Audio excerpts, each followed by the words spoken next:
bought the house about 13 years ago now, and it was the worst house in the street, guaranteed.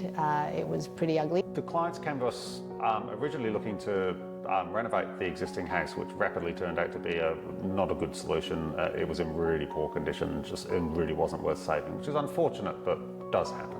We then set about designing them a passive solar home that would meet all of their needs and requirements in terms of health, comfort, etc., etc. And along the way, we discovered PassivHouse, and that was both them and us discovering it. It was the start of our PassivHouse journey. It's been going for a few years now. PassivHouse, as far as I was concerned, was an end outcome. It met the requirements that I wanted in a house. I wanted a house that was not freezing cold in winter, not stinking hot in summer. PassivHouse just happened to be able to provide those features as part of the design that came with the house. The house is a lovely block of land, but has a few challenges. So north is to the street, and it all falls away from the street as well. So we've ended up with this quite lovely courtyard design, which is quite inefficient in terms of a floor plan in many ways, but has led to this very elongated house with this beautiful green roof up in the middle section that divides the front half and the back half. So therefore these green roofs are this very elegant and yet incredibly practical solution to quite a few geometric challenges that we faced. Yes, it's a passive house, but it's also oriented in a way that suits our block, and that's why we get the lovely light that we have in the mornings. That's why in winter it doesn't get so cold in the back of the house because we get the sun coming in, but in summer it doesn't heat up. Like, all of these things kind of work hand in hand together to make the house what it is. I think the design process maybe was a little bit more interesting to people in that we spent a lot of time working out the design.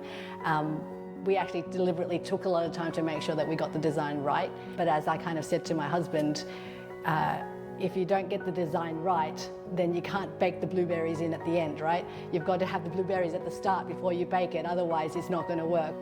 I think our house would have been a boring Grand Designs episode because there was no drama or issues within the build process that would have captivated the audience of the struggle of building. It was a very smooth process from start to finish. So I've never really thought about it as me having a mechanical ventilation in the house that enables us to kind of breathe in here, because it's always just feels like we have fresh air anyway. So it's never really in my mind that it's mechanical and that it's always on. It just feels natural the way it is. The air's constantly moving, even though you don't notice it moving. So you can pretty much open up your windows whenever you feel like it. You just don't have to open them up for ventilation reasons. We found that we don't open them up ever in winter because it's almost always colder outside. In summer, if it's cooler outside, we definitely open it up whenever we feel like it. When the evening temperature drops, we actually have a window on the south side and the north side, which we open right up, and it takes like a couple of minutes sometimes when the wind is really blowing just to flush all that hot air out. And so, you know, we just open and close the windows whenever we want. So there's a very long hallway through the house that connects all of the spaces together, and it draws you in, and it's got this lovely curved plywood ceiling, which is gorgeous because everyone loves a curve, but it's also mainly to hide the depth of this big green roof that sits over the middle. And then at the end of that hallway, you've got this staircase that sort of takes you up, takes you down, and it's got this sort of tree-like quality with these beautiful timber battens on either side.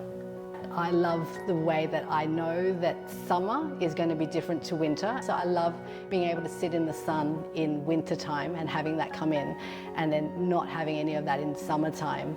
And also just watching I have this massive living room space where we've got this window, and depending on the time of the year, I see the sun traveling at different parts of my walls.